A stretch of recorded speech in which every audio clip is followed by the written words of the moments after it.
Bonsoir à tous et bienvenue dans ce 7-8 Sport sur TV78, l'émission à ne pas manquer si vous êtes un passionné de sport local. C'est parti pour le sommaire. Futsal, pour la deuxième fois, la ville de Mantes-la-Jolie a accueilli ce samedi 23 octobre un tournoi de futsal adapté pour les personnes en situation de handicap mental. Reportage dans ce magazine. Football, c'était une première depuis 1995. Le FO Plaisir a organisé ce week-end un tournoi international pour les moins de 12 ans sur ces terrains. Au total, 24 équipes dont 8 clubs professionnels ont fait le déplacement. Zoom dans ce 7-8 Sport. Golf, coup de projecteur aujourd'hui sur le golf de Saint-Germain-en-Laye. La structure est l'une des plus anciennes de France. Elle fêtera l'année prochaine ses 100 ans. L'actualité sportive, c'est maintenant sur TV à 78.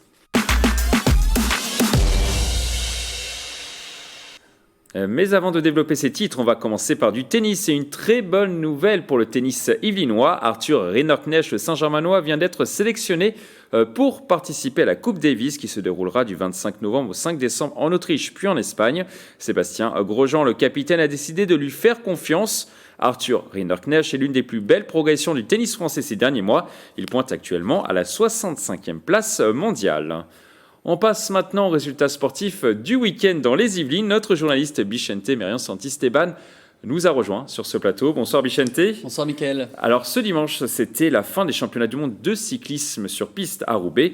Bichente, quel est le bilan pour nos tricolores qui s'entraînent au Vélodrome national de Saint-Quentin-en-Yvelines? Un bilan mitigé, Mickaël. Sur les 22 épreuves qui avaient lieu, les Français ont rapporté 6 médailles. C'est 5 de moins que les Allemands, notamment grands vainqueurs de ces 4 jours de compétition. C'est aussi moins que les Néerlandais, les Italiens et les Britanniques. On retiendra les 2 médailles d'or apportées par Benjamin Thomas à la course au point et Donovan Grondin au scratch. Benjamin Thomas également en argent au terme de la poursuite par équipe aux côtés de Thomas Bouda, Thomas Denis et Valentin Tabellion notamment.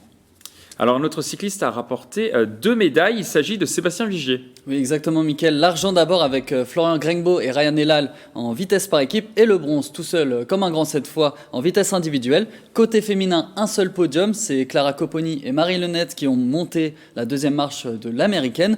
Un bilan plutôt décevant au total, on aurait aimé voir Marion Boras notamment ou encore Mathilde Gros sur un podium pendant ces 4 jours. Bon, ça sera pour une prochaine édition peut-être. On passe au reste des résultats du week-end et on commence par du football. Oui, avec la 10e journée de National 2, Versailles toujours aussi solide. Une victoire 1-0 à la maison contre Rouen. Les Versaillais sont 2e à 3 points de l'équipe B de Lorient. Autre club yvelinois de la division Poissy qui obtient le point du nul contre Guingamp-B. Les Pissiaquais sont 11e avec 12 points.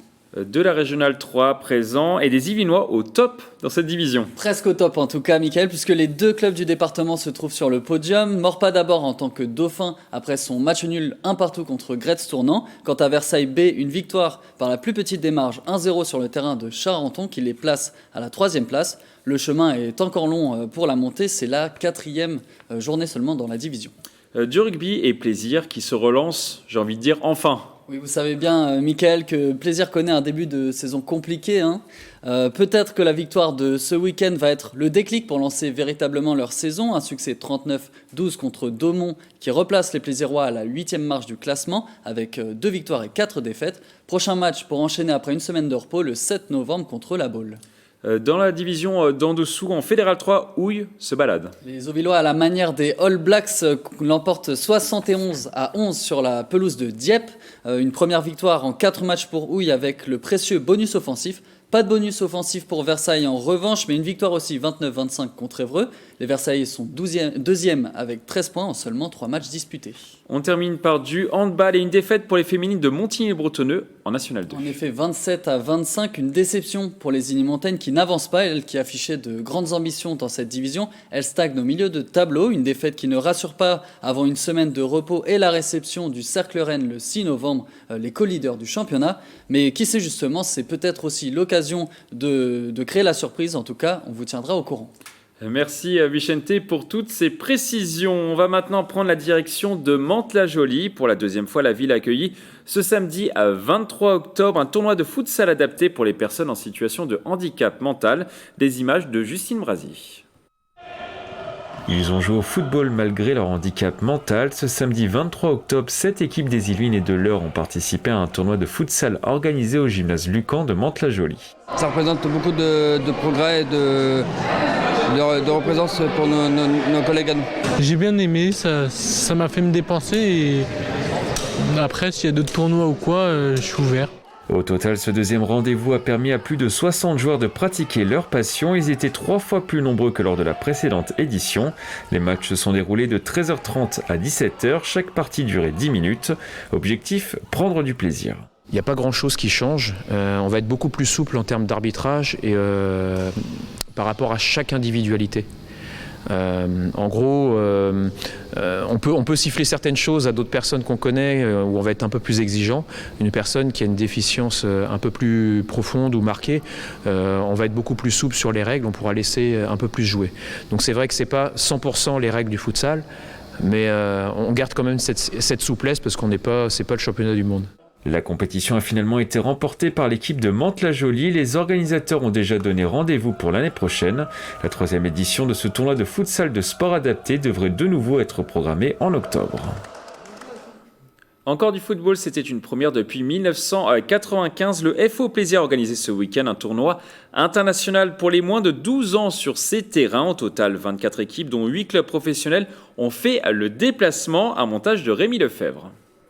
L'OM, le PSG ou encore le Red Star, 24 équipes se sont donné rendez-vous sur les terrains du stade Bernard Giroud de Plaisir à l'occasion de la Challenge Cup Plaisir, un tournoi international pour les moins de 12 ans organisé sur 2 jours, les 23 et 24 octobre, où les amateurs ont côtoyé les professionnels. Très bien, c'est vraiment très bien, c'est une expérience pour eux. Plus tard à venir, comment ça joue, comment c'est là-bas, comment ça se passe sur le terrain, et voilà, et aussi les coachs. Ce tournoi c'était bien parce que il y a des équipes internationales qu'on ne pourrait pas affronter avant longtemps, comme le FC Bruges, Toulouse, des équipes aussi comme PSG, Marseille. Donc c'est cool de faire venir des équipes comme ça à Plaisir. La première édition de ce tournoi est un retour aux sources pour le club de Plaisir. La structure avait organisé un autre tournoi international minime entre 1981 et 1995. Donc c'est vrai que ça date et à cette époque-là ça s'appelait le tournoi international minime. Et je rends hommage effectivement à mes prédécesseurs, ceux qui sont passés avant moi justement, qui avaient mis en place ce tournoi. Et voilà, c'est un petit message aussi que je leur envoie parce que moi j'ai eu souvenir de ce tournoi-là et ça me tenait aussi à cœur en lien avec ça, de remettre ce type d'événement et de voir tout ce monde-là aujourd'hui, ça fait vraiment plaisir. Après 2 jours de tournoi, c'est le club de Bruges qui remporte la compétition en battant le Football Club 93 en finale. Les organisateurs plaisirois espèrent désormais organiser un nouveau tournoi l'année prochaine. Chaque mois dans le 7-8 Sport, nous faisons un point sur les JO de 2024 avec notre journaliste Grégory Canalé. Bonsoir Grégory. Bonsoir Mickaël. Alors des Sitivinois pour le plus grand événement de sport au monde, ça on le sait, mais aussi de nouvelles disciplines qui font leur entrée. Le breakdance par exemple sera olympique en 2024. Absolument. Pourquoi ce choix ? Eh bien, Tony Estanguet, président du comité d'organisation de Paris 2024, a été clair. Les Jeux seront urbains, culturels et éco-responsables. Il faut le dire que le breakdance coche toutes les cases. La discipline est née dans les années 70 dans les rues de New York, une effervescence trouvée dans les fêtes du quartier du Bronx. L'art qui mêle danse et figures acrobatiques s'est ensuite exporté avec des premiers battles internationaux dans les années 90. Et pour le pratiquer, pas besoin d'immenses structures, Mickaël, le bitume suffit. Ajoutez à cela un énorme succès aux Jeux de la jeunesse en 2018 en Argentine. Le breakdance sera donc un sport additionnel de Paris 2024, aux côtés du surf, aux côtés également du skateboard et de l'escalade. Et dans le milieu, on peut dire qu'on est ravis. Franchement, je suis trop content, un peu comme tous les autres b-boys et b-girls, parce que c'est incroyable. Simplement, c'est incroyable que le break soit au JO, et j'espère pouvoir y participer. C'est une grosse opportunité pour ceux qui dansent, et on pourra avoir des soutiens, de l'aide, un suivi médical, une bourse, etc. C'est vraiment un grand pas dans le break, et surtout, on va permettre de faire connaître cette danse aux gens qui ne connaissent pas encore. Ce qui change, c'est plus notre statut, on va être considérés comme des athlètes. Et vraiment dans le sens légalement. Parce que pour moi, je me considérais déjà comme un athlète, je vis de mon corps. C'est une discipline qui est quand même, c'est une danse, c'est un art, mais c'est physique, c'est très athlétique. Donc voilà, c'est plus officiellement, légalement, on est considérés comme des sportifs de haut niveau. Le breakdance espère effectivement profiter de l'exposition olympique pour entrer dans une nouvelle dimension. Fini la débrouille, la discipline veut se structurer et se professionnaliser. Et à quoi va ressembler cette épreuve olympique de breakdance ? Eh bien déjà le lieu, ce sera dans un stade ouvert, temporaire, en plein cœur de Paris, une transformation de la place de la Concorde pour accueillir le break, mais aussi le BMX freestyle, le skateboard et le basketball 3 contre 3. Après le format, ce sera tout simplement des battles. D'ailleurs, est-ce qu'on dit un ou une battle, Mickaël, à votre avis ? Une battle ? Et non, on dit un battle, et on insiste là-dessus. Une chance sur deux. Dans le milieu, une chance sur deux, un battle, et il y aura 2 épreuves, une femme, une homme, pour ces JO, 16 B-girls et 16 B-boys qualifiés, c'est le nom qu'on donne à ces athlètes. Ils s'affronteront dans des battles en 1 contre 1 et devront enchaîner les figures en s'adaptant et en improvisant sur le son du DJ. Les athlètes seront départagés par un jury pour remporter le premier titre olympique de breakdance de l'histoire. Et d'ici 2024, donc, reste la sélection des sportifs. L'Ultimate Battle Master, dont la 3e édition se tenait il y a quelques semaines à Poissy, souhaite devenir un tournoi préparatoire de l'événement. On se positionne un peu à l'avant-garde en fait de ce qui se fait actuellement, et l'après-Covid, comme on dit, les derniers seront les premiers. Nous on n'est qu'à la 3e édition, mais ça se positionne aujourd'hui parmi les battles les plus importants en France et voire même au niveau continental. Et la France a-t-elle une chance de médaille ? Il faut attendre de voir quels b-boys, quels b-girls seront sélectionnés côté France, mais les spécialistes que l'on a pu interroger à Poissy ont été formels. Ils nous ont affirmé que la nouvelle génération était très prometteuse. Côté femmes, par exemple, Carlotta Dudek, qui est l'une des espérances tricolores, vous la voyez avec ce survêtement rose à l'image. Et si l'on s'en réfère à des résultats récents, Mickaël, les Jeux Olympiques de la jeunesse en 2018 à Buenos Aires, il y avait la France qui avait glané une médaille d'argent grâce à un certain Martin Lejeune. La jeunesse sera au pouvoir en 2024. C'est tout ce qu'on souhaite en tout cas. Grégory, merci beaucoup et on vous retrouve le mois prochain pour votre chronique JO 2024. Avec plaisir. On passe maintenant à notre coup de projecteur. Chaque semaine, TV78 vous propose un zoom sur un club sportif yvelinois ou des sportifs yvelinois. Aujourd'hui, nous sommes allés du côté du golfe de Saint-Germain-en-Laye, un golfe historique. Regardez.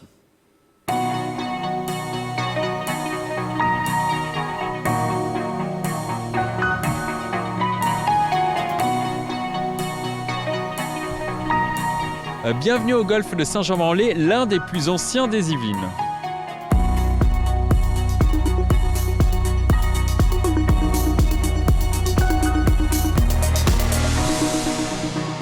Le club de Saint-Germain-en-Laye va fêter ses 100 ans, une histoire riche que je vous propose de regarder dans ce reportage.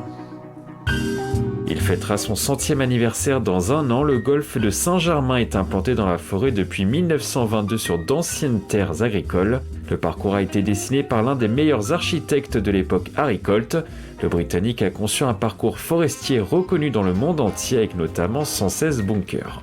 Saint-Germain est considéré, suivant pour employer le mot anglais, au ranking, parmi les 10 plus beaux parcours de l'Europe continentale. Pour certains dans les 5 parcours d'Europe continentale, mais c'est sûrement le parcours le plus célèbre, le plus ancien des Yvelines. Le parcours yvelinois a organisé 9 Open de France, dont le dernier en 1985 avec la victoire de Severiano Ballesteros. Les Greens ont en plus accueilli la légende Ben Hogan, le célèbre golfeur aux 64 victoires sur le Tour américain. Des personnalités prestigieuses sont également venues à Saint-Germain-en-Laye. À partir de 1945, Saint-Germain était l'état-major de l'armée américaine. Et nous avons reçu ici notamment le général Eisenhower, le général Lemnitzer, mais surtout le général Eisenhower. Nous avons aussi reçu ici le duc de Windsor, qui venait régulièrement jouer au golf de la propriété qu'il avait en bordure du bois de Boulogne. Aujourd'hui, le golf associatif reçoit régulièrement des professionnels. Il organise des tournois et notamment des championnats de France. La structure compte près de 1000 adeptes, le plus jeune a 3 ans et le plus ancien 96 ans. Au-delà de la compétition, ce club familial prône avant tout un style de vie. Être membre d'un club comme Saint-Germain, c'est d'être membre d'un club à la britannique, c'est-à-dire vivre comme pour son club, accepter les différentes compétitions qui sont là, et retrouver des amis et ne pas venir uniquement taper des balles et repartir après une partie. Pour rejoindre ce club historique, il faut être parrainé par 2 membres. Les admissions ont lieu 2 fois par an.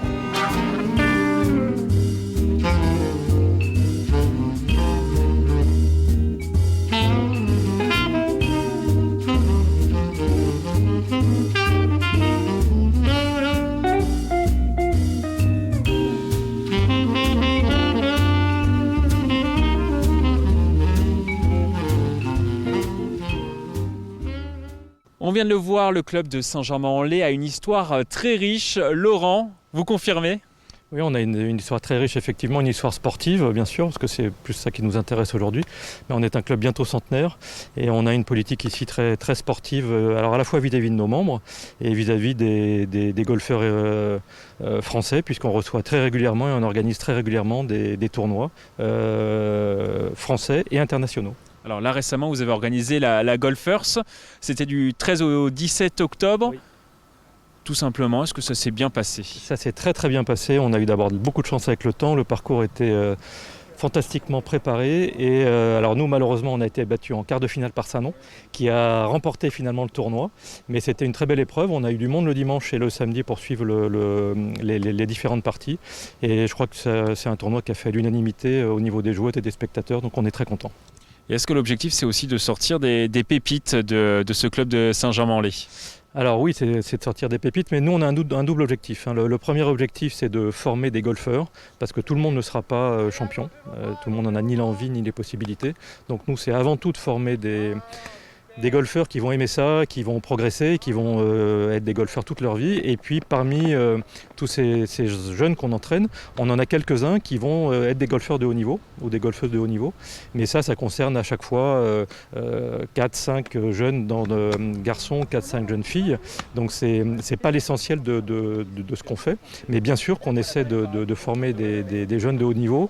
On les accompagne, donc on les forme avec Hugo, qui est le responsable de notre école de golf, et puis les autres pros du club, on les entraîne, on les aide à aller participer à des tournois à l'extérieur, en France, à l'international. Et donc c'est la politique un peu globale qu'on essaie d'avoir ici au niveau du golf de Saint-Germain. On essaie de créer un esprit Saint-Germain-en-Laye ? Oui. Alors ça c'est très important, c'est-à-dire que nous on est très attachés à l'esprit sportif, mais on est aussi très attachés à l'esprit familial du club. C'est-à-dire que nous, nos équipes s'entendent bien, elles prennent plaisir à s'entraîner ensemble, elles prennent beaucoup de plaisir à se déplacer ensemble en tournoi, et c'est quelque chose qui est très important pour nous. Il y a à la fois ce côté sportif, mais ce côté convivial qui est fondamental au niveau du club. Hugo, on le disait, il y a des pépites qui sont formées ici au club de Saint-Germain-en-Laye, mais il n'y a pas que des pépites.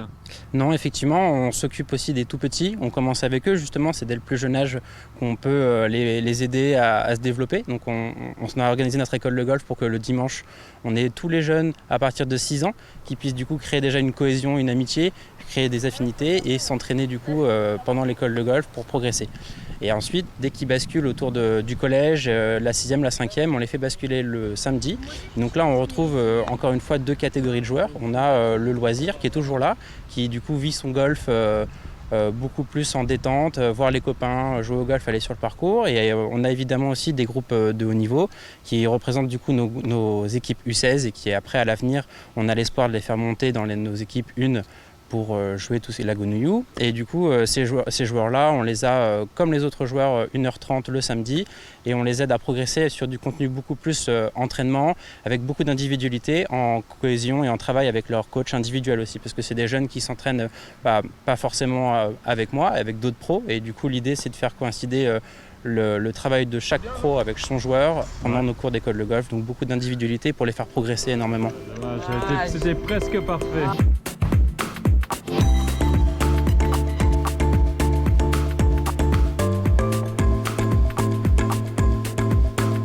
On va maintenant rencontrer ces pépites, ces joueurs prometteurs du club de Saint-Germain-en-Laye. Eugénie, Adrien, Carla et Jules. Alors Eugénie, pourquoi Saint-Germain-en-Laye ?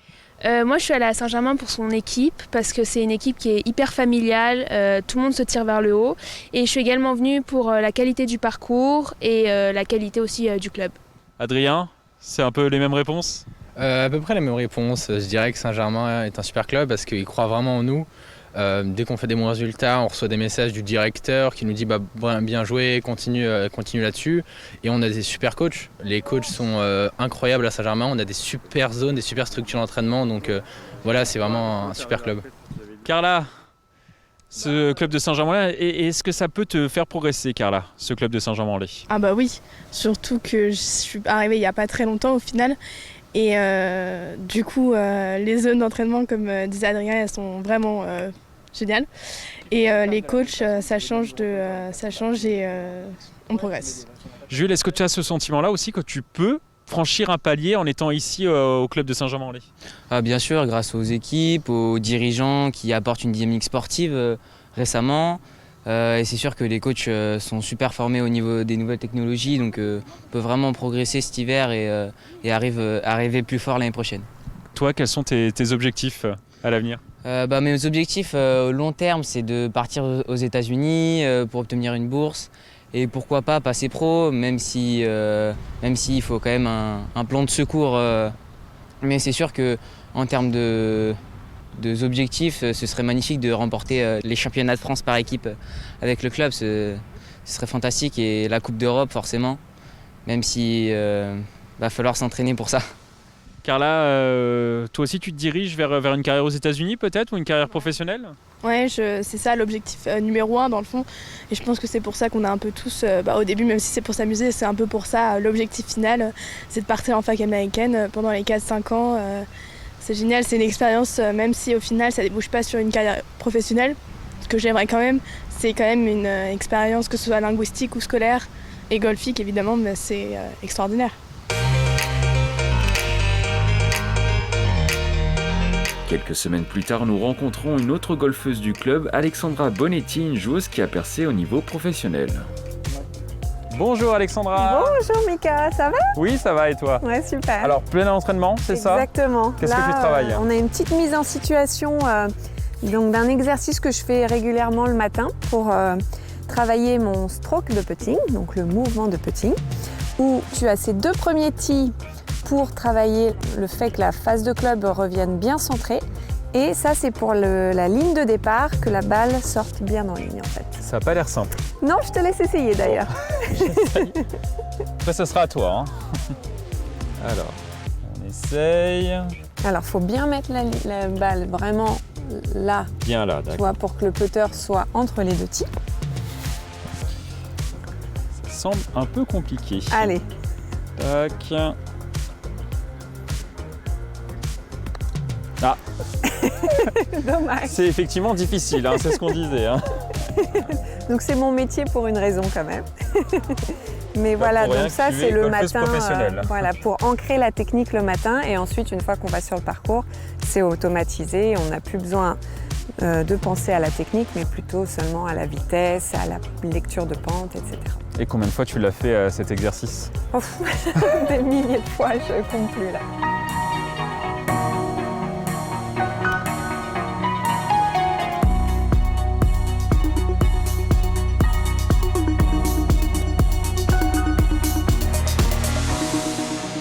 Alexandra, on est à Saint-Germain-en-Laye. Pourquoi tu as choisi Saint-Germain-en-Laye? Alors c'était quand j'avais 17 ans en fait, j'étais membre du Golf National, et là-bas il n'y a pas du tout d'esprit de club. Il y avait une super école de golf mais pas d'équipe féminine.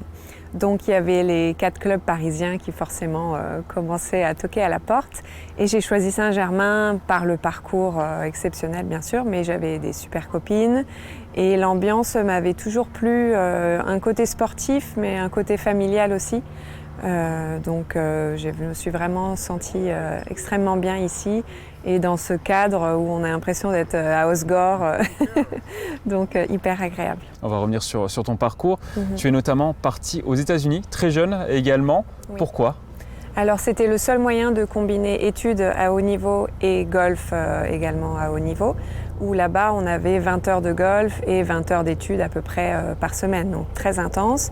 On représentait la fac sur les tournois universitaires, on parcourait les 4 coins des États-Unis, des parcours d'une qualité incroyable, là où le PGA Tour joue des tournois chaque semaine, des herbes différentes, donc pour préparer la carrière professionnelle, c'était idéal. Et qu'est-ce que ça t'a permis justement peut-être de renforcer ton mental, ta technique? Qu'est-ce que ça t'a permis de renforcer? Le point de vue mental est très important là-bas, parce que les Américains ont vraiment une philosophie différente, une approche différente, où la technique passe presque au second plan, et tant qu'on arrive à mettre la balle dans le trou, ils s'en foutent, ils sont ravis. Et du coup, avec vraiment ce mindset de positive attitude qu'on n'a pas vraiment en France, ça c'est clair, et qui aide beaucoup à relativiser et à s'élever en ayant les mêmes capacités qu'une autre personne en fait. Du coup, ton meilleur souvenir en tant que pro? Alors, c'est avoir la carte du LET, donc le Ladies European Tour, la première division européenne féminine, après seulement 1 an chez les pros, où tout allait bien, c'était génial. On était plusieurs Françaises à l'obtenir en même temps en plus, donc on avait pu célébrer toutes ensemble, c'était génial. Tu bosses beaucoup, on l'a vu précédemment. Dans quel but ? Tu as un rêve, tu as des objectifs dans les prochaines semaines, les prochains mois, les prochaines années ? Alors, donc, comme tu le sais, j'ai eu des petits soucis physiques qui ont un peu stoppé mon élan. Et donc là, je suis redescendue en 2e division européenne. L'objectif de cette fin d'année, en décembre, c'est de réobtenir la carte complète sur la 1re division. Donc ça, on aura la réponse le 20 décembre. Ça peut être cadeau de Noël ou non. Et ensuite, donc, une fois que je retrouve ce statut sur le Ladies European Tour, de m'affirmer, d'être parmi les meilleurs, de faire partie d'une Solheim Cup et à long terme d'évoluer sur le circuit américain qui nous devance encore un petit peu au niveau le niveau de jeu, les parcours, les gains, etc. À Saint-Germain-en-Laye, on parle beaucoup de toi. Est-ce que tu as l'impression d'être un petit peu un modèle pour les jeunes filles qui sont ici au club ? Alors, j'essaye, en tout cas, de l'être le mieux possible. J'étais allée avec l'équipe des moins de 16 ans il y a quelques années sur un championnat de France pendant la reconnaissance de parcours pour essayer de leur inculquer les différentes choses que je fais pendant une reconnaissance et j'espère que ça pourra se renouveler dans le futur, mais je ne veux pas non plus chercher à la lumière mais je vois les résultats de certaines jeunes là qui sont super, donc je suis ravie. Merci beaucoup. Merci Mika. Une histoire riche des golfeurs professionnels et des golfeurs en devenir. Le club de Saint-Germain-en-Laye n'a pas fini de surprendre et l'année prochaine, le club organisera les championnats d'Europe féminins. Ça sera en juillet 2022. C'est la fin de cette émission. Merci de l'avoir suivi. À bientôt sur TV78.